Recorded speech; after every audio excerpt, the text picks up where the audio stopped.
संत रामपाल जी महाराज एक ऐसे महान संत जिन्होंने अपनी सतभक्ति, तत्व ज्ञान, करुणा और सेवा के बल पर समाज में नई मिसाल कायम की है। संत रामपाल जी महाराज की अगुवाई में उनके सभी सतलोक आश्रमों से समाज कल्याण के अद्भुत कार्यों ने समाज को सुनहरे भविष्य की एक नई उम्मीद दिखाई है। संत रामपाल जी महाराज से नाम दीक्षा लेने के बाद लाखों लोगों की लाइलाज बीमारियां जैसे कैंसर, एड्स आदि ठीक हुई।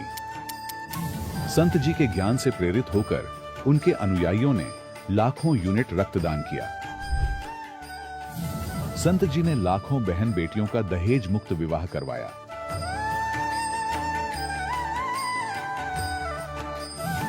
संत जी ने लाखों लोगों का नशा छुड़वाया, करोड़ों उजड़े परिवार बसे। संत जी के आश्रमों में समागम के दौरान निःशुल्क नेत्र चिकित्सा, दंत चिकित्सा प्रदान की जाती है। संत रामपाल जी महाराज द्वारा समय समय पर पर्यावरण संरक्षण के उद्देश्य से बड़े स्तर पर वृक्षारोपण किया जाता है। संत जी ने जरूरतमंदों को तत्काल राहत पहुंचाने के लिए एम्बुलेंस सेवा शुरू की। संत जी अपने अनुयायियों को देहदान के लिए प्रेरित करते हैं, जिससे मानवता की सेवा और चिकित्सा क्षेत्र में सुधार हो सके। संत रामपाल जी महाराज के सभी आश्रमों में हर रोज निशुल्क भंडारा आयोजित किया जाता है, जहां हर वर्ग, हर जाति और हर धर्म के लोग एक साथ बैठकर भोजन करते हैं।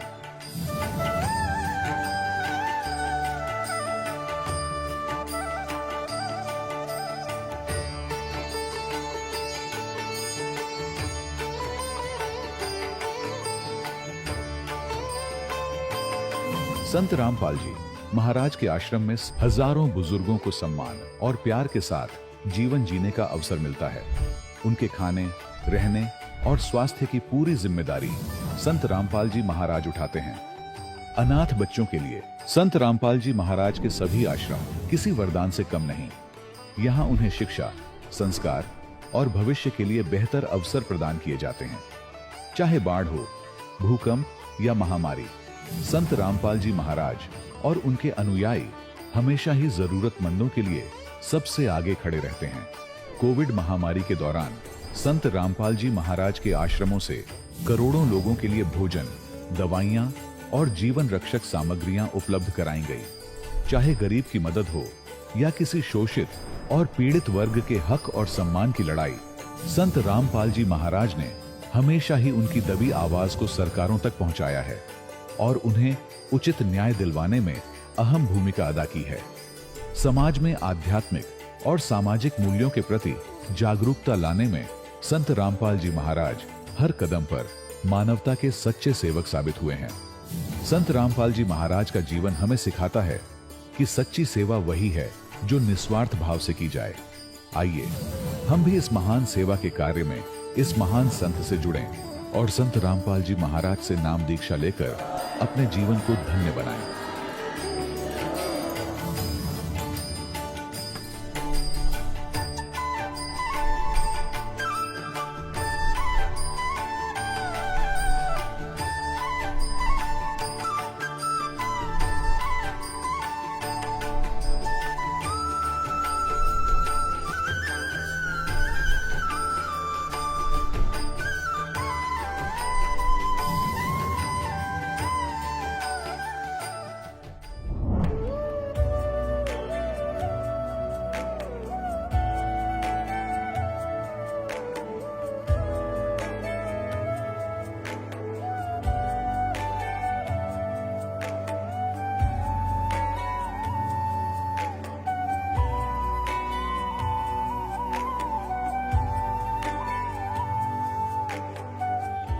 पवित्र श्रीमद् भागवत गीता, पवित्र चारों वेद, पवित्र कुरान शरीफ, पवित्र बाइबल, पवित्र गुरु ग्रंथ साहिब, पवित्र कबीर साहिब की वाणी में छुपे हुए गूढ़ रहस्य अर्थात तत्व को जानने के लिए कृपया अवश्य सुनिए जगत गुरु तत्वदर्शी संत रामपाल जी महाराज के मंगल प्रवचन। सत साहिब दर्शकों मनुष्य जीवन भर शांति और सुख की तलाश में परंपरागत भक्ति साधनाओं को अपनाता है, लेकिन जब अपेक्षित सुख और मानसिक चयन नहीं मिलता तो वह धीरे धीरे मानसिक तनाव का शिकार हो जाता है।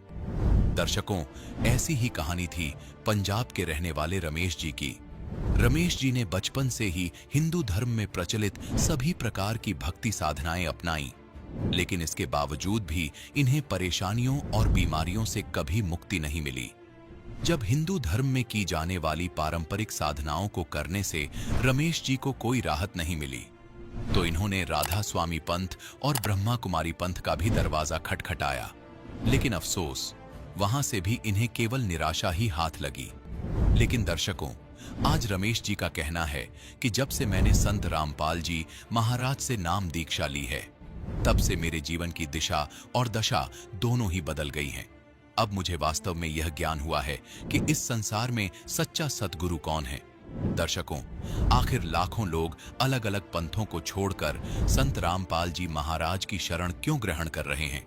इसके पीछे की सच्चाई क्या है? आइए सुनते हैं रमेश जी की कहानी उन्हीं की जुबानी। सर, क्या नाम है आपका? रमेश दास हैं, कहाँ से हैं सर आप? जलंधर से हैं। क्या काम करते हैं? मैं ये ऑफिसर हूँ यहाँ इंश्योरेंस कंपनी में। सर, संत रामपाल जी महाराज से नाम दीक्षा कब ली? मैंने संतराम गुरुजी से जो दीक्षा है 28 फरवरी 2013 से ली। सर, आप संत रामपाल जी महाराज से नाम दीक्षा लेने से पहले क्या भक्ति साधना करते थे? सर, उससे पहले हम देवी देवताओं की भक्ति करते थे। 1980 से मैं राधा स्वामी पंथ से भी जुड़ा हुआ था। 92 में जब शादी हुई, उसके बाद जो मेरे मिसेज था ब्रह्म कुमारी जाती थी, उसमें भी मैं वहाँ पे उनके साथ जुड़ा हुआ था। सर, आप राधा स्वामी पंथ से जुड़े हुए थे, वहाँ पर आपने कितने साल तक साधना की?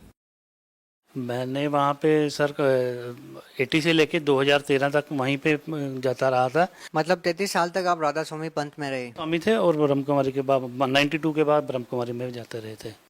33 साल तक आपने राधा स्वामी पंथ में साधना की, उसके बाद आप ब्रह्म कुमारी पंथ से भी जुड़े, फिर आप संत रामपाल जी महाराज की शरण में कैसे आए? ये हमने टीवी पे वो सत्संग देखते थे, मिसी जी महाराज देखते थे।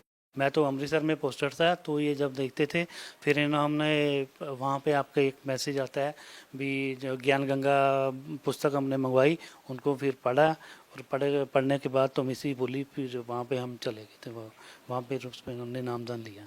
सर, ज्ञान गंगा पुस्तक के बारे में बहुत सारे श्रद्धालु जिक्र करते हैं। ऐसी ज्ञान गंगा पुस्तक में कौन सी विशेष बात आपको लगी जिसको पढ़कर आप अट्रैक्ट हुए कि हाँ, संत रामपाल जी महाराज को गुरु बनाना चाहिए? उसमें ऐसे था, पहले तो हम जितनी भी देवी देवता की भक्ति करते थे, शिव जी की भी जब भक्ति करते तो वो देखते थे भी शिव जी खुद अपनी सारी उम्र भक्ति करता रहा, लेकिन किसकी करता रहा ये कहीं भी उसका नहीं था। ठीक है, तो ये जब हमने ये चीज़ पढ़ी, इधर से ज्ञान गंगा पढ़ी, सृष्टि रचना, हम पहले अपनी कॉलेज लाइफ में ये देखते थे ये सृष्टि रचना कैसे हुई कैसे नहीं हुई, लेकिन पता ही नहीं चल रहा था कैसे नहीं हुई थी। जब किसी भी बुक्स में आप देख लो, गीता गूता में कहीं भी ऐसी नई चीज़ मिल रही थी। जब हम इधर ये ज्ञान गंगा पढ़ी, उसमें ये सब चीज़ें पढ़ी, सृष्टि रचना, सब कुछ ऐसी देवी देवताओं के बारे में डिटेल में सारा हमें ज्ञान पता चला। सर, सृष्टि रचना के बारे में तो राधा स्वामी पंथ में भी बताया जाता है। संत रामपाल जी महाराज ने आपको ऐसी कौन सी बातें बताई जिससे आपको लगा कि हाँ, ये बात सही है? नहीं, उसमें राधा स्वामी पंथ में इतना डिटेल में नहीं बताया, उसमें तो ऐसे नहीं था, लेकिन इसमें शुरू जैसे ज्ञान गंगा में एक एक चीज़ बताई है विद उनके अथेंटिकेशन प्रूफ ने, ये जो वेद हम जिनको बेसिक अपना बताते हैं, लेकिन और कहीं किसी भी धर्म में ऐसी कोई चीज़ है नहीं, कोई लॉजिक ही नहीं बताता, कोई मतलब अथेंटिकेशन कोई बताता ही नहीं। आपको संत रामपाल जी महाराज जी के ज्ञान में और राधा स्वामी पंथ से जो आपने नाम दीक्षा ले रखी थी, उसमें आपको क्या भिन्नता लगती है? उसमें ऐसे था, हम पहले तो मैं बताता हूँ अपने भी, जब जो नए गुरिंदर जी आए हैं, ठीक है, हम वहाँ पे जाते थे, तो शुरू में जब हम सेवा करते थे, वहाँ पे लंगर सेवा करते थे, तो उसमें ज़्यादा कुछ हमें इतना पता नहीं चलता था, हम छोटे बच्चे थे, ऐसे उससे भी कर रहे थे। जब हम थोड़ा बाद में जब पढ़े हुए गुरिंदर जी जब नए अभी इस समय जो यहाँ के प्रचारक हैं राधा स्वामी जी के हैं, वो तो बाद में हमें पता चला ये तो एक बिजनेसमैन है। वो पहले भक्ति तो की नहीं, क्योंकि जो भक्ति करने वाले होते हैं वो तो उन लोगों को बचपन से ही लगन होती है, जो क्योंकि जो जैसे अपने गुरु गोविंद जी थे, गुरु नानक देव जी से, सब कबीर साहब सबसे वो शुरू से ही करते थे। सर देखिए, वाणी में आता है कि सोई गुरु पूरा कहावे, जो दो अखर का भेद बतावे। तो वो जो दो मंत्र है, क्या संत रामपाल जी महाराज भी वही दो मंत्र का जाप आपको बताते हैं? हाँ जी, वही तो बताते हैं। और किसी में हमें कभी पता ही नहीं चला कहाँ पे दो मंत्र का जो ज्ञान था हमें यहीं से पता चला है। सर देखिए, ये भी कहा जाता है कि गुरु नहीं बदलना चाहिए। पहले आपने राधा स्वामी पंत से नाम दीक्षा ले रखी थी, अब आपने संत रामपाल जी महाराज को गुरु बना लिया है। कहा जाता है कि गुरु बदलना पाप होता है। क्या आपने गुरु बदल के सही किया? ये तो ऐसे है, जब हमें पूरा सेटिस्फेक्शन ही नहीं होगा तो हम उसमें क्या, उसमें तो हमें कोई बुराई नहीं आएगा गुरु में चेंज करने में। जैसे मैं अपने बेटे की बात बताता हूँ कि कहीं से जैसे कोई ट्रीटमेंट करवा रहा है, ठीक है, अगर वहाँ पे सेटिस्फेक्शन नहीं होती तो मैं दूसरी जगह चल करवाऊंगा, तो अपने आप को। सर क्या विशेष कारण था कि आपको संत रामपाल जी महाराज जी की शरण में जाना पड़ा? ऐसे एक तो ये था भी वहाँ पे जितने भी जो आध्यात्मिक जो ज्ञान था वो मुझे कहीं भी नज़र नहीं आता था, ठीक है। सेकेंडली ये जो था, यहाँ पे जब मैंने ज्ञान गंगा पुस्तक पढ़ी इसमें मुझे बहुत चीज़ें मिली। ये पहले जो ऐसे थे जो संत सब कुछ बताते थे, जो एक जितनी भी नशा वाली चीज़ें हैं खाने पीने की, वो पहले ये बोलते थे जब तक ये चीज़ें तुम छोड़ोगे नहीं मैं आपको अपनी शरण में नहीं लूँगा। ये मुझे कहीं भी नहीं आज तक मिला। सर देखिए, संत रामपाल जी महाराज जी की शरण में जो भी जाता है उसको कोई ना कोई लाभ जरूर होता है। बहुत से लोगों की कैंसर तक की बीमारियां ठीक हुई है। सर आपके साथ क्या अनुभव हुआ? मुझे आपकी जो बात का बिल्कुल सही है। मुझे आध्यात्मिक ज्ञान बहुत हुआ है, जो मैं सारी उम्र देखता रहा, कभी इधर कभी उधर कम घूमता रहा।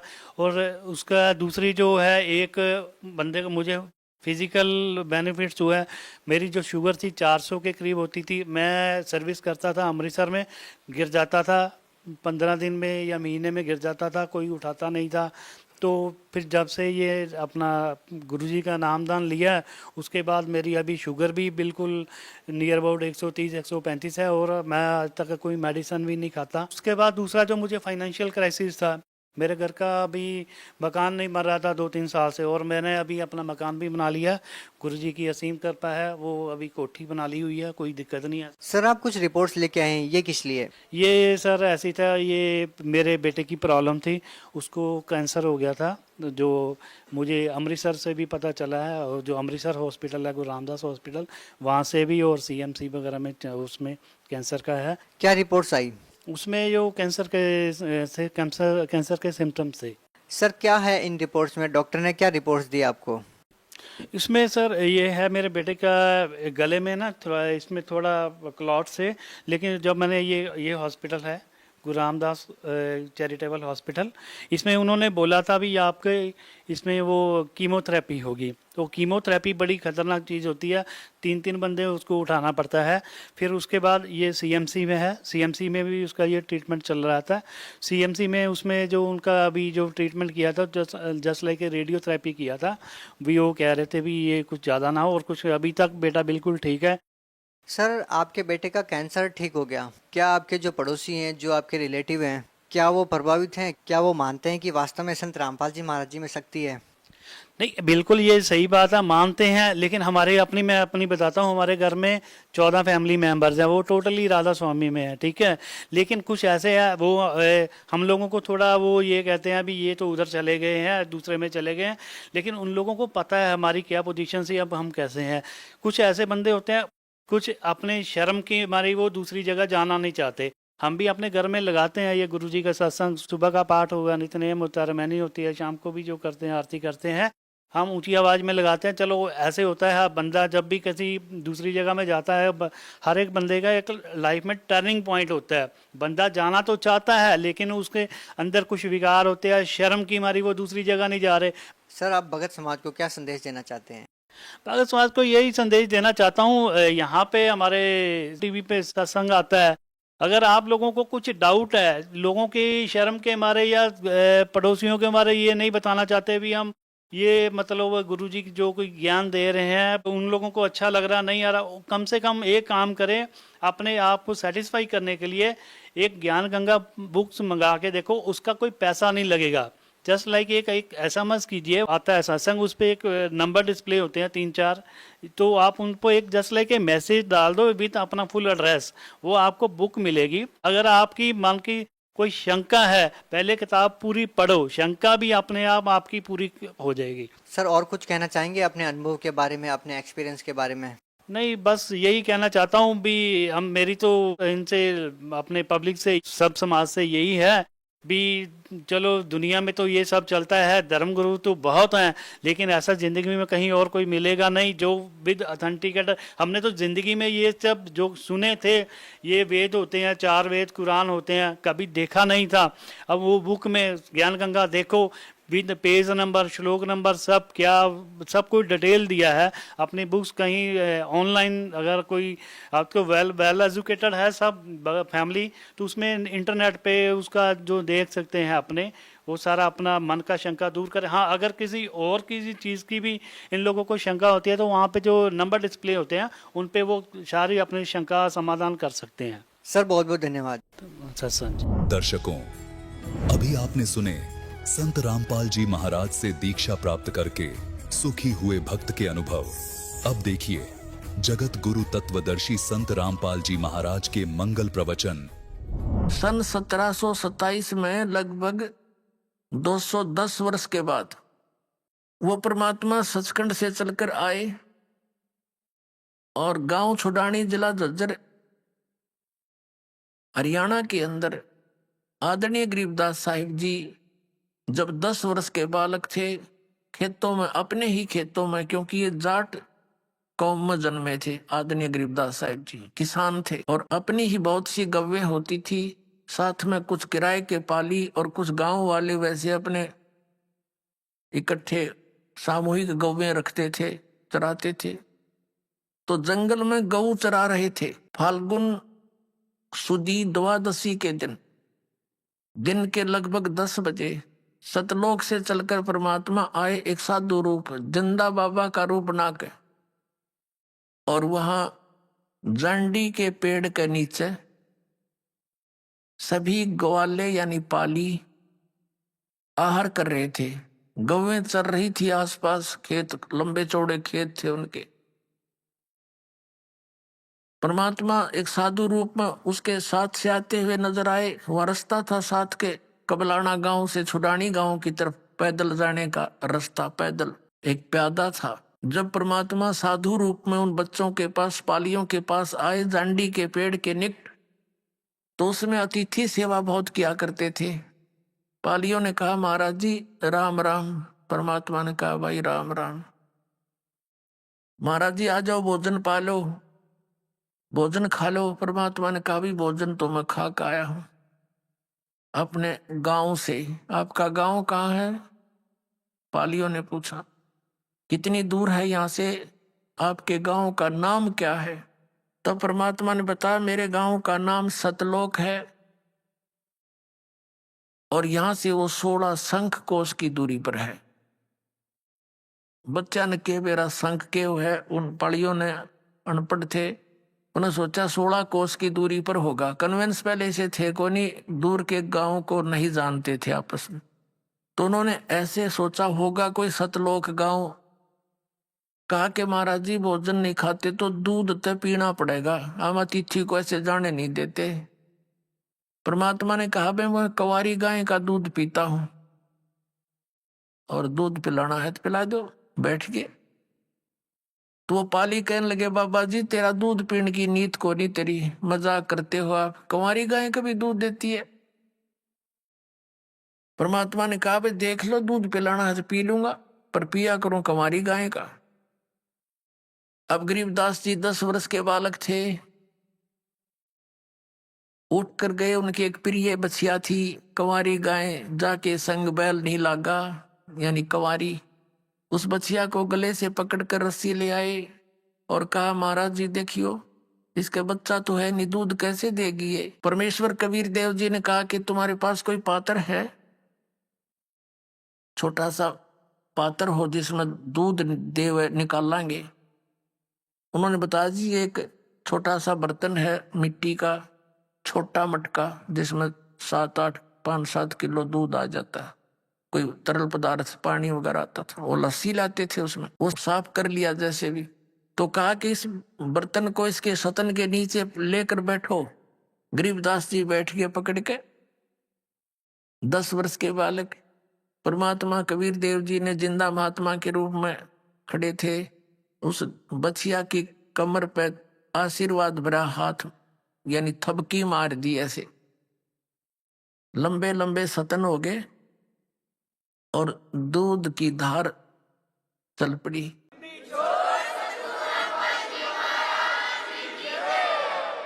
जब वो पात्र भर गया, वह बंद हो गई। गरीबदास जी ने कहा, हे महाराज, आपने तो कमाल कर दिया, लो दूध पी लो। अब परमात्मा ने आधा दूध पी लिया, आधा छोड़ दिया और कहा, ले भाई बच्चों, ले लो ये प्रसाद, तुम भी बांट लो। वो बड़े बड़े जो पाली थे वो कहने लगे, हम ना पीवा जादू जंत्र का, पाप का दूध गंवारी गाय का काट दिया, निकाल दिया, और तू ना जाने के जादूगर, और तेने झूठा कर दिया, पता नहीं तू किस जात का है, हम ना पीवा तेरा झूठा दूध। वो तो उठ कर चले गए, घबरा भी गए कि ये तो जादूगर सा दिखा है। वो तो दूर चले गए और रह गए अकेली प्यारी आत्मा उनकी, गरीबदास साहिब जी। तब उनके परमात्मा और उस प्यारी आत्मा की काफी गोष्ठी हुई। तब गरीबदास जी ने कहा, भगवान सचमुच ब्रह्मा विष्णु महेश इन देवताओं से ऊपर भी कोई भगवान है? कहा कोई ऐसा स्थान भी है जहां कभी जन्मते मरते नहीं, जैसा आपने बताया? कृपा मुझे एक बार वो दिखा दो। दाता ने तो दिखाना ही था, उसको गवाह बनाना था। उस आत्मा को लेकर के ऊपर गए, ब्रह्मा विष्णु महेश जी की राजधानियां दिखाई, ऊपर लोक दिखाए, उन लोकों में स्वर्ग दिखाया, स्वर्ग में रहने वाले व्यक्तियों से बात कराई, तू कितने दिन रहेगा स्वर्ग में? वो कहते हैं, जी मेरा तो टाइम आ लिया, मेरी तो पूंजी खत्म हो रही। परमात्मा ने पूछा, कहाँ जाओगे? पता नहीं कहाँ जाएंगे। उसका इस स्वर्ग के अंदर एक और समस्या है, 3 वर्ष पहले उनको पता लग जाता है तुम्हारी इतना समय स्वर्ग का रह गया, फिर कहाँ जाएंगे? नरक में भी जाना पड़ सकता है, गधे भी बनना पड़ सकता है। अब 3 वर्ष पहले तो उनका खाना पीना छूट लेता है उस स्वर्ग के अंदर। फिर दिखाया परमात्मा ने ऊपर ब्रह्मलोक में, ब्रह्मलोक दिखाया, वहां नकली वो बना रखे इस काल ने, नकली सतलोक, नकली अलखलोक, अगमलोक, अकलोक, नकली बना रखे इस ब्रह्मलोक के अंदर। फिर धर्मराज के न्यायाधीश के लोक में गए। जब धर्मराज के पास परमात्मा पहुंचे और साथ में वो गरीबदास साहिब वाली आत्मा, तो जो ही धर्मराज के दरबार में परमेश्वर ने प्रवेश किया, न्यायाधीश के इस 21 ब्रह्मांड के न्यायाधीश के लोक में, तो न्यायाधीश खड़ा हो गया वो और अपना आसन छोड़ दिया और कहा, आओ बैठो भगवान। और परमात्मा वहां बैठे नहीं, जैसे एक ऊंचा अधिकारी अपने छोटे अधिकारी पर, कर्मचारी पर जाकर उसको आदेश देता है और वो अपनी कुर्सी त्याग कर खड़ा हो जाता है और सलूट मारता है, जी सर, जी सर, जो एक शिष्टाचार होता है। ऐसे धर्मराज खड़ा होकर, करबद्ध होकर, और जो भी मालिक का आदेश दे रहे थे सिरोधारी ये कर रहा था। अब ये प्रसंग अलग है, यहाँ इसको चैप्टर को आगे नहीं बढ़ाएंगे।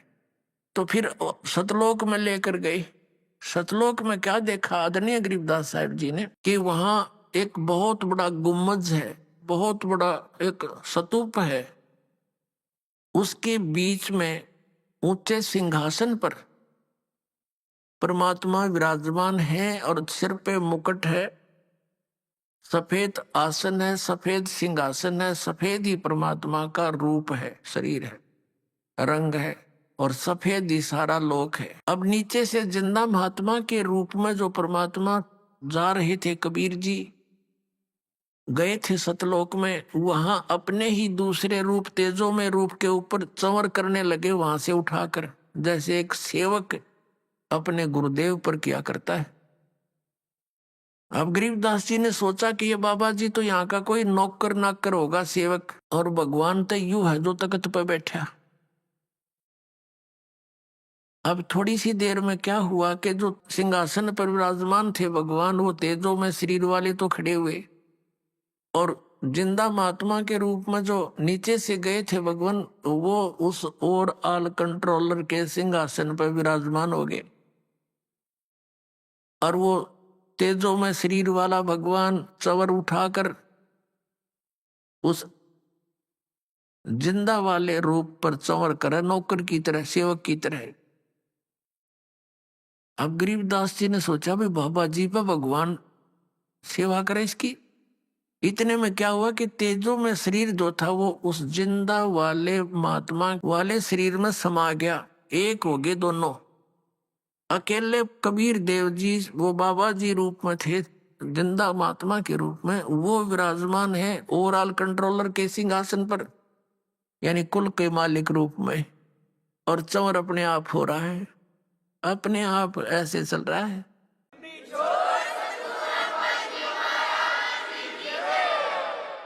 तब परमात्मा ने कहा कि गरीबदास यहां थे तुम पहले, देखो ये तुम्हारे मकान खाली पड़े हैं, पूरे बड़े लंबे चौड़े फ्लैट के फ्लैट, अर्जा फंसे वहां काल के लोक में। सारी डिटेल बताई, सृष्टि रचना सुनाई। तब गरीबदास साहिब ने कहा भगवान मुझे यही रख लो भगवान, वो तो गंदा लोक है, हे भगवान कैसे जाऊं अब उस लोक में, इस लोक को देख कर वहां कैसे जाऊं भगवान। वो तो ऐसे रह रहे हैं जैसे कीड़े मकोड़े हुआ करते, यहाँ स्वर्ग तक के प्राणी भी महादुखी भगवान, मुझे यही रख लो मेरे मालिक। परमात्मा ने कहा कबीर जी ने कि नहीं बेटा, तुम यहां से जब गए भक्ति से परिपूर्ण थे और वहां जाकर तुम्हारी बैटरी डाउन होगी सारे की, ये तो मैं अपनी शक्ति से तुझे यहां लाया हूं। अब तुम वापस जाओ, आपके भाई बहन काल के जाल में फंसे हुए हैं, उनको ये ज्ञान समझाओ जो तूने आंखों देखा है, या सच्ची साच बताओ। और बेटा मैं तेरे साथ रहूंगा और तुझे सतनाम दूंगा। वो सतनाम की भक्ति सुमन करने से तुम्हारे अंदर शीघ्र ही वो भक्ति संचित हो जाएगी, जो तुम्हें यहां लेकर आएगी। वो भक्ति की कमाई तुम्हारे अंदर संचित हो जाएगी, इतनी संचित हो जाएगी। जैसे फिर गरीबदास साहिब ने परमात्मा से प्राप्त ज्ञान को फिर कैसे बोला है कि सतनाम पालड़ रंग होरी हो, 14 लोक चढ़ावे राम रंग होरी हो, 3 लोक पासंग धर रंग होरी हो, तो ना तुले तुलाया राम रंग होरी हो। आदरणीय गरीबदास साहिब जी की वाणी में एक होरी नाम का अंग है। होरी माने होली, होली में खुशी मनाते हैं लोग। तो गरीबदास साहिब जी कहते हैं कि यह नकली होली हमने अच्छी ना लगती, हम तो वो राम नाम की होली खेलेंगे भाई, जिसको हम रोज खेला करेंगे, एक दिन खेल कर हम संतुष्ट नहीं होते। तो क्या बताते हैं कि इस सतनाम के श्वास उस श्वास के द्वारा जो आपको दिया जाता 2 अक्षर का मंत्र, जिसमें एक ओम है एक तत्गुप्त है, जिसको सतनाम प्राप्त है उसको ज्ञान है। इसके एक श्वास उस श्वास का सिमरण आपको बताया जाता है विधि। जब नाम दिया जाता है तो एक श्वास का सिमरण आपकी वो कमाई डिपॉजिट होगी आपके गुड अकाउंट में, और वो इतनी वैल्यूएबल है, वो इतनी कीमती है कि यहाँ के 14 लोक, जैसे 7 नीचे के पताल और ऊपर ये शिवलोक, विष्णु लोक, ब्रह्मा का लोक, धर्मराज का लोक, दुर्गा का लोक, ब्रह्म का लोक, और ये जो दूसरे हैं गोलोक वगैरह, इन 14 लोकों को दूसरे पलड़े में रख दे और एक पलड़े में रख दे एक श्वास उस श्वास के सतनाम की कमाई, वो वैल्यू कीमत। और 3 लोक पासंग धरे, कौन से? पृथ्वी लोक, स्वर्ग, एक कॉमन स्वर्ग लोक है, इंद्र वहां का शासक होता है, वो स्वर्ग लोक, ये पृथ्वी लोक, और नीचे का पाताल लोक। कहते ये तो इस सौदे में है ही नहीं। जैसे पहले एक देसी से एक सिंपल से तराजू होया करते थे, तखड़ी, एक डंडी बांध के उसके बीच में एक रस्सी बांध लेते, दोनों किनारों पर पलड़े लटका दिया करते थे। और कोई सौदा लेने के लिए व्यापारी आता था हमारे घरों पर, क्योंकि दास का जन्म एक जाट किसान परिवार में हुआ, तो बढ़िया लोग आते थे, गेहूं कणक जैसे बाजरा ज्वार चने गुड़ शक्कर आदि लेने के लिए। तो हमारे पिताजी कहते थे भाई लाला जी पहले त्रिताखड़ी चेक करा, इसमें कोई एरर तो नहीं है, इसमें पासिंग तो नहीं है, तो वो दिखाता था। यदि उसमें कोई डिफेक्ट होता तो उसी जो कणक जैसे चने तोलने हैं तो चनों की एक मुट्ठी भर के उसको बैलेंस करने के लिए एक पलड़े में जिसमें डिफेक्ट होता था उसमें डाल दिए जाते थे इतने चने, वो सेट हो जाता था, एरर लेस हो जाती थी। फिर जिस साइड में वो चने रखे थोड़े से उस साइड में बट्टे रख दिए जाते थे, दूसरी तरफ से फिर पलड़े से वो सौदा तोला जाता था। यानी जो पासिंग रूप में वो चने इतने रखे वो तो सौदे में नहीं है, वो तो वैसे एक्स्ट्रा रखे हैं, उनका कोई अकाउंट नहीं। तो कहने का भाव ये है कि एक सतनाम के सिमरन की कीमत विधिवत मर्यादा में रहते हुए पूरे संत से प्राप्त करके कितनी कीमत हो जाती है। सतनाम पालड़े रंग होरी हो, 14 लोक चढ़ावे राम रंग होरी हो, 3 लोक पासंग धरे रंग होरी हो, तो ना तुले तुलाया राम रंग होरी हो। ओए होए। अब परमात्मा बताते हैं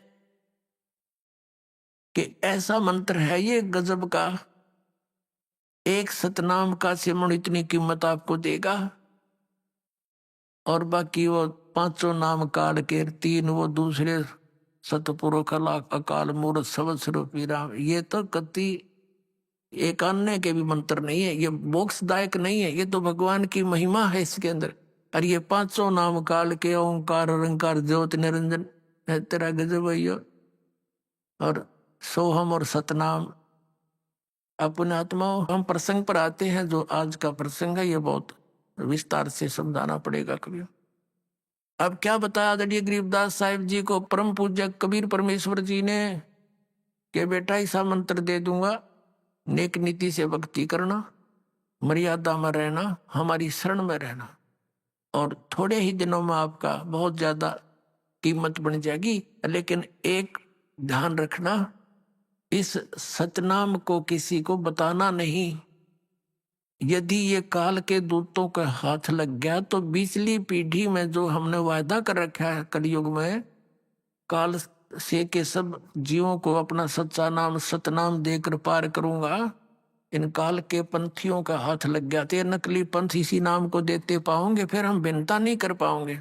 आप स्वयं जाप करना और अपनी वाणी में लिखते। उधर से क्या देखा कि कुछ देर के बाद उन पालियों ने घंटे 2 घंटे के बाद संभाला कि वो बच्चा कहाँ है, देखा वो तो बैठे हैं, हाथ लाकर देखा वो लुढ़क गया, उसमें आत्मा थी ही नहीं। गांव में पता चला। अब कहने का भाव ये है कि उनको चिता पे रख दिया, अंतिम संस्कार की तैयारी कर दी। शाम के समय 8-9 घंटे बीत गए, इतना गांव के नगर के लोग इकट्ठे हुए, लकड़ी लुकड़ी ले गए। तब परमात्मा ने गरीबदास जी की आत्मा को वापस भेज दिया, उस प्यारी आत्मा को शरीर में। चिता से उठकर चल पड़े और आंखों देखा हाल भगवान का वर्णन करने लगे।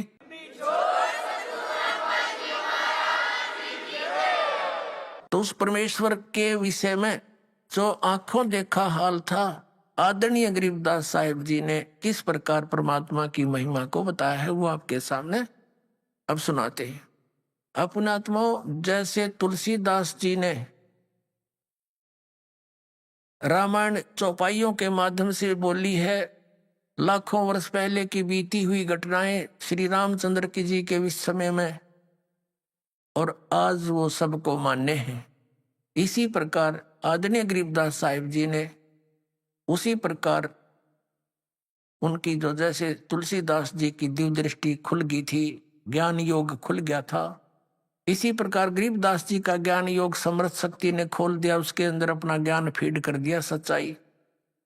अपने आत्माओं, जैसे दूरदर्शी होती है दूरबीन, माइक्रोस्कोप बोलते हैं, तो उसकी रेंज होती है, कोई तो 1-2 किलोमीटर तक देख सकती है, और एक देख ले मन आकाश के बहुत लंबे दूर तक के इन ब्रह्मांडों को, तो उनकी रेंज में अंतर होता। तो गरीबदास जी की जो दिव्य दृष्टि थी वो श्री तुलसीदास जी से कहीं अधिक शक्तिशाली थी।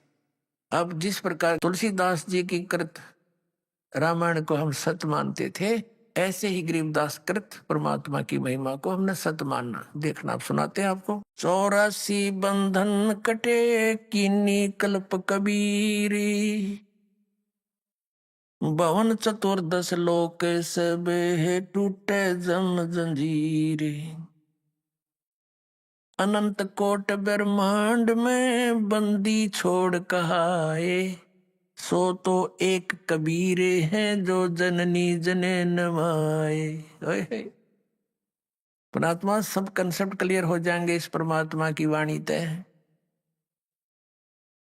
शब्द स्वरूपी साहेब धनी, शब्द से अंध सब माही, बाहर भीतर रम रहा जहां तहां सब ठाही, जल थल पृथ्वी गगन में बाहर भीतर एक, पूर्ण ब्रह्म कबीर हैं वो अवगत पुरुष अलेख, अनंत कोट ब्रह्मांड का एक रति नहीं भारे, सतगुरु पुरुष कबीर हैं ये कुल के सिरजनहार, सेवक हो के उतरे इस पृथ्वी के माही, जीव उदाहरण जगत गुरु बार बार बलि जाही। अब आदरणीय गरीबदास साहब जी परमात्मा से परिचित होकर के क्या बताते हैं कि वो सारी सृष्टि के रचनहार कुल मालिक हमारे पिता, सेवक होकर उतरे कबीर दास को आए कबीर दास, सेवक होकर उतरे इस पृथ्वी के माही, जीव उदाहरण जगत गुरु बार बार बलि जाही। जीव को धारण करने के लिए वो जगत गुरु यानी पूरे विश्व को ज्ञान देने वाले, सच्चा ज्ञान देने वाले वो जगत गुरु। और गरीबदास जी कहते हैं मैं बार बार बलिहारी जाऊं उस परम पिता पे, उसने कैसे दया करी हमारे ऊपर। काशीपुरी कष्ट किया उतरे अदर अधारे, मोमिन को मुजरा हुआ वहां जंगल में दीदारे। कहते काशीपुरी में परमात्मा का आगमन हुआ और उतरे अधर अधार, वो किसी माँ से जन्म नहीं लिया, ऊपर तो आए अधर अधर तय यानी ऊपर से आए नीचे, और मोमन को वहां मिले मुसलमान दुल्हे को जंगल में सरोवर के ऊपर। अब वो उनकी कितनी शोभा वर्णन करते हैं। कोट किरण शशि भाने सुध आसन अदर विमाने, परसत पूर्ण ब्रह्म को शीतल पिंड और प्राणे। अब नीमा ने गोदी में ले रखा था परमात्मा को, जिस भगवान के नाम लेने से आत्मा भर आती है कि वो इतने दुखी हो रहे हमारे लिए। हर हम हमारे बाप में भी कोनी, हमारा पिता हमारे पीछे पीछे घूम रहा है, हमने काल की भांग पी रखी है। कबीर साहब कहते हैं कबीर ये माया अटपटी सब गट आण अड़ी, और किस किस ने समझाऊं या कुआ भांग पड़ी।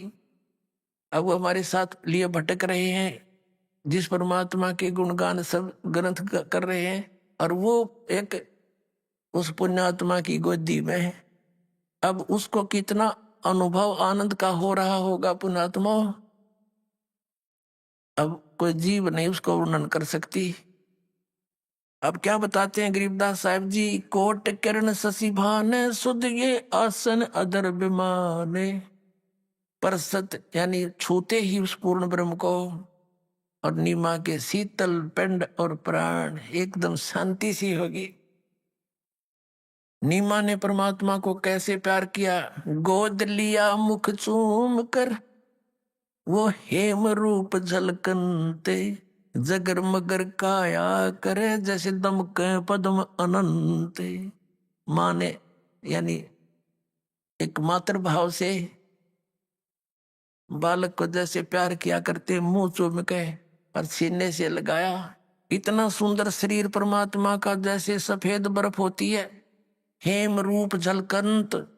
हिम हिम माने बर्फ, सफेदी जो बर्फ की है वो सबसे अधिक मानी गई है।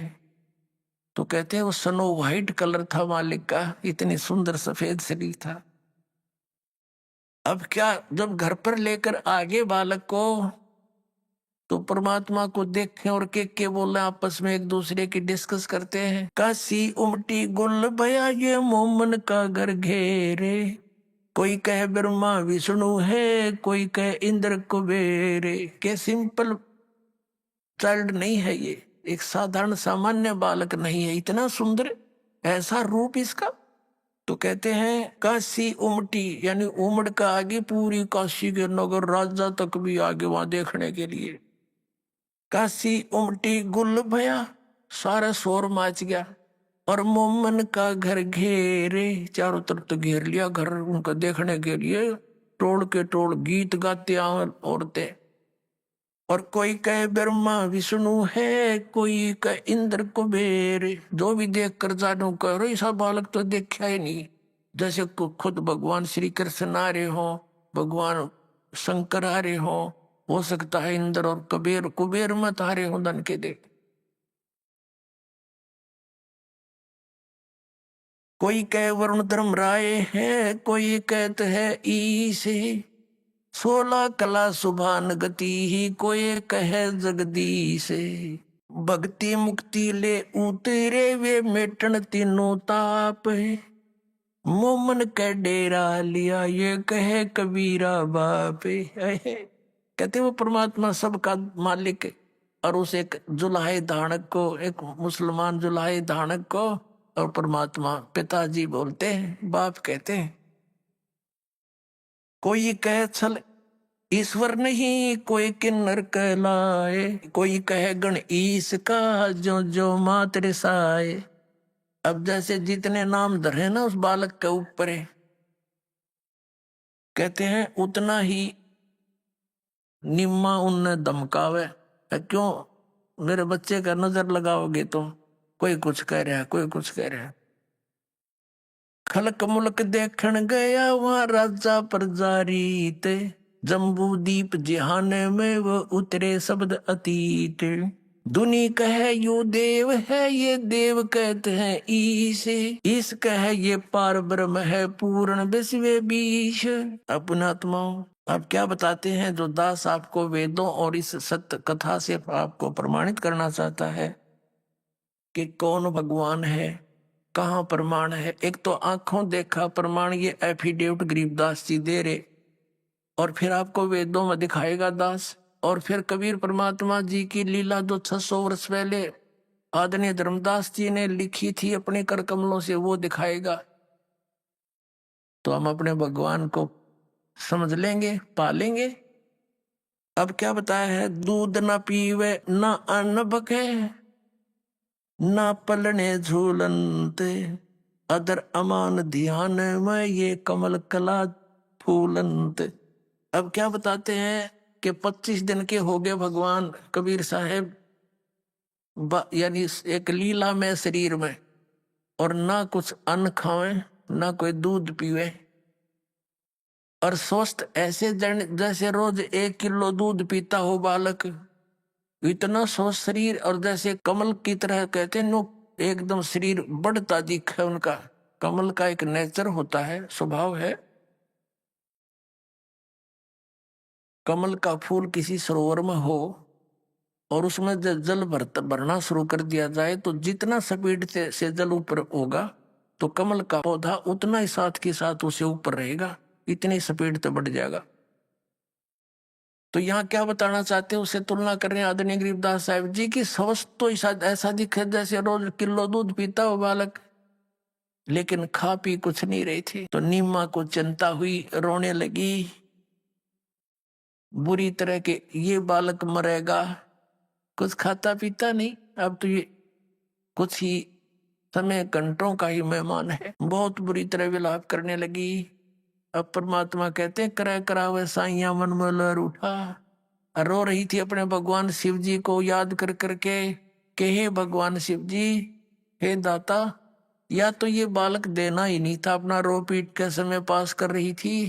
अरे परमात्मा, अब ये दिया है वापस ले रहे हो, अब ये आपकी दासी अब जीवन नहीं इस बिना, ये फाइनल फैसला, ये तो मालिक अंतर्यामी थे, समझ गए थे या बुढ़िया मरेगी, इतना मर तक के दे, क्योंकि वो नहीं मरना था, वह कितना मरे थी, पर उसका भय बढ़ गया कसूता और उसको संतुष्टि हो नहीं सकती। तो परमात्मा ने रिमोट दबाया शिव जी भगवान का, शिव उतरे शिवपुरी से वो अवगत बदन विनोद, मैं के कमल खुशी भये जब लिया ईश को गोद। अब कबीर साहब ने प्रेरणा की भगवान शिव जी को कि तेरी कौन आत्मा तुझे याद कर रही है, ऐसी ऐसी विलाप कर रही है। तो वहां एक साधु रूप बना के, महात्मा का रूप बना के शिव जी आके खड़े हो गए वहां और कहा माई क्यों रो रही है।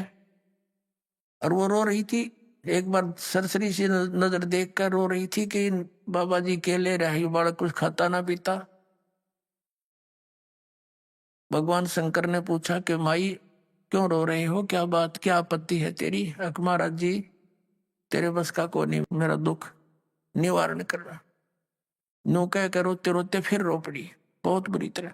भगवान शंकर ने कहा कि माता, कहा कि हे माई, नो का ऐसे कहते हैं अपना दुख किसी के सामने कह दे तो हल्का हो जाता है, इसी दृष्टिकोण से बता दे तू क्यों रो रही है। तब उसने बताया कि पहले तो हमारे कोई संतान नहीं थी, और एक दिन मैंने सच्ची आत्मा से अपने भगवान शंकर जी को याद किया था, उसने मुझे ये लाल दे दिया, कमल के फूल पर मिला मुझे, स्नान करने गए थे हम दोनों, और अब महात्मा जी ये कुछ खाता पीता नहीं, 25 दिन का हो गया, और इसलिए रो रही हूं कि ये मरेगा और साथ मरूंगी मैं, अब मैं जी नहीं सकती इसके बिना, मैं नो रो रही हूं महात्मा जी। तो भगवान शिव ने कहा तेरा बच्चा तो दिखा मुझे। माई लाई उठा के, और बच्चे को परमात्मा नवजात शिशु 25 दिन के बालक को सोचा कि महात्मा की चरणा में घेर दूं, कुछ आशीर्वाद प्राप्त हो जाए, इसकी जिंदगी बढ़ जाए, आयु बढ़ जाए। जो ही पर शिव जी के चरणों में बच्चे को नू डाला, वहां से उठ गए भगवान आकाश में, और भगवान शिव जी के सिर के पैरेलल में हवा में ऐसे स्थिर हो गए बालक। अब वह माई नो सोच रही नीमा कि इस बाबा जी की करामात है, मेरे बच्चे को इतना ऊंचा उठा दिया जमीन तक, तो उसका हौसला सा बड़ा बात बनेगी। अब शिव जी ने ऐसे हाथ किया, भगवान उनके कबीर परमात्मा शिव जी के हाथों में आ गए, और फिर उन दोनों की बात हुई। परमात्मा ने कहा कि शिव इनको कह दे एक कुंवारी गाय ले आवे, एक कोरा बर्तन ले आओ कुमार के ते स्वस्थ, और उसको धो के, और आप इसके कमर पे हाथ मार दिए कुंवारी बछिया के, वह दूध देगी और उस दूध ने पीऊंगा। शिव ने कहा कि माई तेरा पति कहाँ है, मैं कभी बुलाती हूँ। वो अंदर था कि आइयो जी। अभी आपने सुने संत रामपाल जी महाराज के मंगल प्रवचन। आइए अब सुनते हैं संत रामपाल जी महाराज से नाम दीक्षा लेकर सतभक्ति करके अद्भुत लाभ प्राप्त करने वाले अनुयायी के विचार। दर्शकों, क्या हो यदि मनुष्य बचपन से लेकर बुढ़ापे तक परंपरागत भक्ति साधनाओं को करता रहे और फिर भी उसके जीवन में दुख और बीमारियां खत्म होने का नाम ना ले, तो ऐसे में उसका नशे की चपेट में आना लगभग तय हो जाता है। दर्शकों, ऐसी ही कहानी है उत्तर प्रदेश के रहने वाले रामदेव यादव जी की। रामदेव जी ने बचपन से ही हिंदू धर्म में सुखदायक मानी जाने वाली हर भक्ति साधना को अपनाया, लेकिन अफसोस इन्हें कहीं से भी सच्चा सुख और समाधान नहीं मिल पाया। लेकिन दर्शकों, आज रामदेव जी का कहना है कि जब से मुझे संत रामपाल जी महाराज की शरण मिली है, तब से मुझे एक नया जीवन प्राप्त हुआ है। आज मैं और मेरे पूरे परिवार के जीवन में सुख और शांति का वास हो गया है। दर्शकों, आखिर संत रामपाल जी महाराज ने रामदेव जी को ऐसी कौन सी भक्ति दे दी जो आज वो उनका इतना गुणगान कर रहे हैं? आखिर इसके पीछे की सच्चाई क्या है? आइए सुनते हैं रामदेव यादव जी की कहानी, उन्हीं की जुबानी। सर नमस्कार। नमस्कार जी। सर क्या शुभ नाम है आपका? रामदेव यादव। सर कहाँ से आए आप? राजा कताल गांव, जिला फिरोजाबाद, उत्तर प्रदेश का रहने वाला हूँ जी। सर, संत रामपाल जी महाराज से नाम दीक्षा लेने से पहले आप क्या भक्ति साधना करते थे? संत रामपाल जी महाराज की शरण में आने से पहले मैं ब्रह्मा विष्णु महेश और दुर्गा जी और शंकर जी, इन्हीं की देवी देवताओं की जो घर में साधना होती है वही करते थे। सर, जो साधनाएं आप पहले करते थे उनको करने से आपको क्या लाभ मिले? उनको करने से कोई लाभ तो नहीं मिले। लाभ हानि की तो वो जैसे लकीर पीट रहे थे, जैसे घर वाले करते आ रहे थे वैसे ही कर रहे थे हम भी, उनसे कोई लाभ हानि थी। सर, पहले जब आप देवी देवताओं की भक्ति कर ही रहे थे तो फिर संत रामपाल जी महाराज की शरण में आने की क्या आवश्यकता आन पड़ी? एक ट्रेन में प्रचार करने पर पुस्तक मिली थी, भक्ति सौदागर को संदेश। वो पुस्तक को मैंने जब पढ़ा, मैंने देखा उसमें तो कुछ हटके ज्ञान था। उसको पढ़ने के बाद मैंने वो रख दी तो कुछ दिनों के बाद पुस्तक प्रचार करने में हमारे घर के सामने एक भगत रहता है सुरेंद्र, तो उसने मुझे एक पुस्तक दी, ज्ञान गंगा। तो ज्ञान गंगा पुस्तक मैंने उसको बताया कि पुस्तक मेरे पास है, मैंने उसको पढ़ा। जब मैंने उसमें पढ़ा था कि ब्रह्मा विष्णु महेश के भी माता पिता हैं, इनका भी जन्म होता है, मृत्यु भी होती है, और तो फिर जब यही जन्म मृत्यु होती है तो फिर भक्ति करने से फायदा क्या है। और बिल्कुल भगवान से आस्था ही हट चुकी थी पुस्तक को पढ़ने के बाद। जब ये नहीं पता था कि किधर क्या है, आश्रम जाना है या भक्ति करनी है, ये पुस्तक किस लिए बनाई है। फिर उसको पढ़ा, फिर उस भगत ने पुस्तक पढ़ने के बाद कैसेट दी थी मुझे, तत्व ज्ञान संदेश। उस कैसेट को देखने के बाद मुझे पता चला कि वास्तव में जो ज्ञान है और जो परमात्मा है, भगवान जो काम कर सकता है वो काम परमात्मा इसी जरिए से करेगा। तो इस वजह से मैं संत रामपाल जी महाराज की शरण में आया। सर, जब आपने संत रामपाल जी महाराज से नाम दीक्षा ली तो सर, उनसे नाम दीक्षा लेने के लिए आपने कितने पैसे दिए? नहीं सर, कोई पैसे नहीं दिए, बिल्कुल फ्री ऑफ सारे काम थे वहाँ पे, फ्री। वहाँ पर तो व्यवस्था भी फ्री थी, वहाँ रजाई गद्दे वगैरह, खाने पीने का जो भी सामान था वो सारा फ्री था। और यहाँ तक कि एक फोटो और पुस्तक भी फ्री दी गई थी जब हम वहाँ से आए थे नाम दीक्षा लेके। सर, संत रामपाल जी महाराज से नाम दीक्षा लेने के बाद आपको क्या लाभ मिले? पहला लाभ तो मुझे शारीरिक लाभ हुआ, और मेरी रीढ़ की हड्डी के अंदर पस पड़ गया था। डॉक्टर ने मुझको बेड रेस्ट बताया था। संत रामपाल जी महाराज की शरण में आने के बाद मुझे ये लाभ हुआ है कि मैंने एक भी दिन बेड रेस्ट नहीं किया। और मैं वास्तव में जो परमात्मा लाभ दे सकता है वो लाभ केवल संत रामपाल महाराज की शरण में आने से दे सकता है। तो वो जो बेड रेस्ट बताया था, मैंने एक भी दिन बेड रेस्ट नहीं किया। मैं चिलम पीता था, मैं नशा भी करता था, दारू भी पी लेता था। तो वो जिस दिन से मैं संत रामपाल जी महाराज की शरण में आया हूँ, उस दिन से मैंने चलम को हाथ नहीं लगाया है, दारू को हाथ नहीं लगाया, यहाँ तक कि मैं किसी को लाके भी नहीं दिए जो। और एक लाभ आपको बताऊं कि मेरी भक्तिमती थोड़ी बाद में जुड़ी हुई है।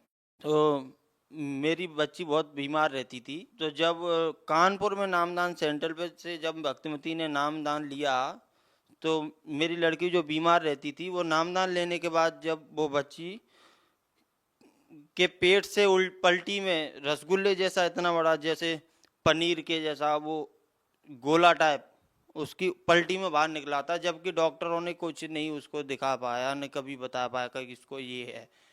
और बाकी दूध पलटती थी। 5 दिन हॉस्पिटल में भी भर्ती रही थी, उससे भी लगभग जैसा लाभ नहीं हुआ वो जो लाभ वास्तविक परमात्मा की शरण में संत रामपाल जी महाराज की शरण में आने से हुआ है।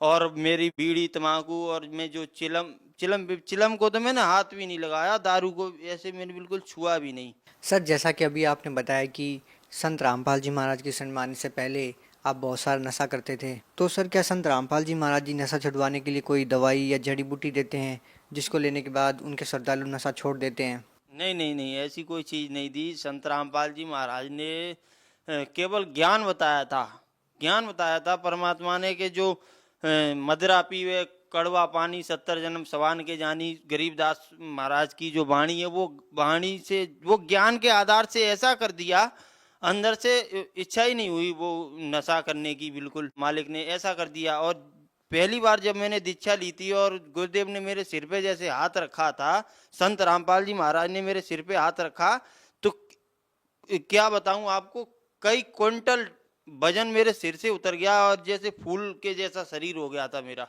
बिल्कुल फूल के जैसा शरीर हो गया था। और उस दिन से और आज तक वो बीड़ी, तम्बाकू, चिलम वगैरह उसको इच्छा नहीं होती अब बिल्कुल भी।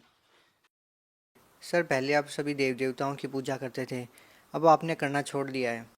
सर संत रामपाल जी महाराज के बारे में ये कहा जाता है कि वो देव देवताओं की भक्ति छुड़वाते हैं। सर इसके बारे में आप क्या कहना चाहेंगे?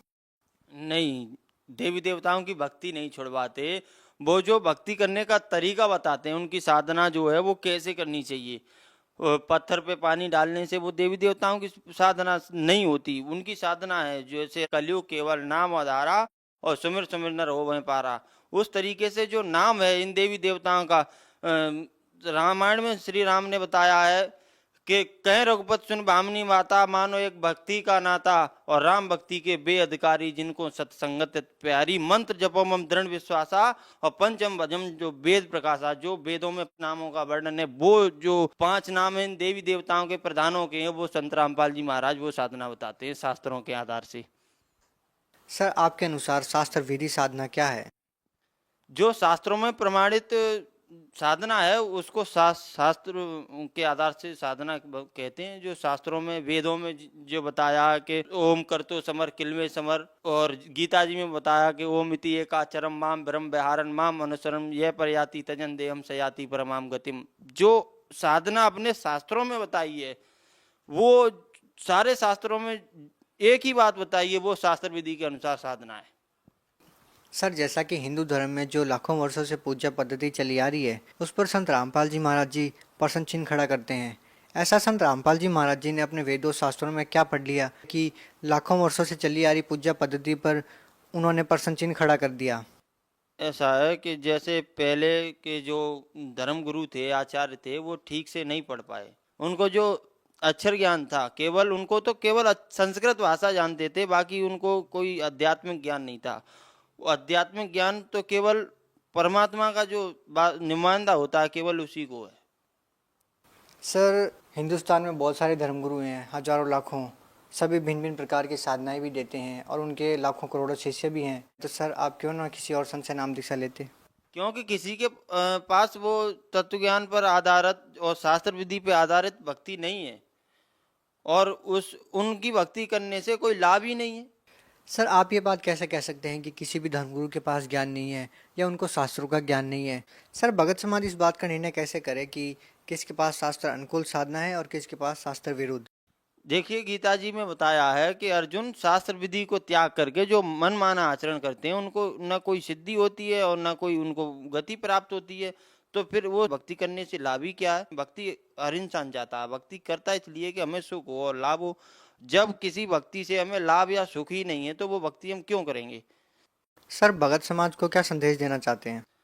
देखिए, मैं भक्त समाज को संदेश देने के तो काबिल नहीं हूँ, मगर मैं प्रार्थना जरूर करूँगा सभी भक्त समाज से कि आप एक बार जो चैनल में देखिए, हमारे गुरु जी संत रामपाल जी महाराज उंगली से रख के सारा कुछ बताते हैं कि देखिए यहाँ पे ये लिखा है, अपनी आंखों से देखिए और विश्वास करिए, मिलाइए अपने प्रमाणों को, फिर आप संत रामपाल जी महाराज की शरण में आएं और अपना कल्याण कराएं। मैं बस इतनी सी प्रार्थना करना चाहता हूँ। सर आप उन लोगों को क्या कहना चाहेंगे जो लोग आज भी संत रामपाल जी महाराज से नाम दीक्षा लेना चाहते हैं? जो भी भक्तात्मा परमात्मा संत रामपाल जी महाराज से नाम उपदेश लेना चाहते हैं, तो वो जगह जगह पर नाम स्थल बने हुए हैं, इटावा में, आगरा में और सारे जिलों में वो नामदान बने हुए हैं। जो चैनल के नीचे जो पीली लाइन आती है, उस पर नंबर भी आते हैं। उन नंबरों पे आप कांटेक्ट करके और वो नामदान स्थल का पता लगा के आप जा सकते हैं। वहाँ से आपको नाम दीक्षा बिल्कुल निःशुल्क दी जाएगी। सर बहुत बहुत धन्यवाद आपका। धन्यवाद सर।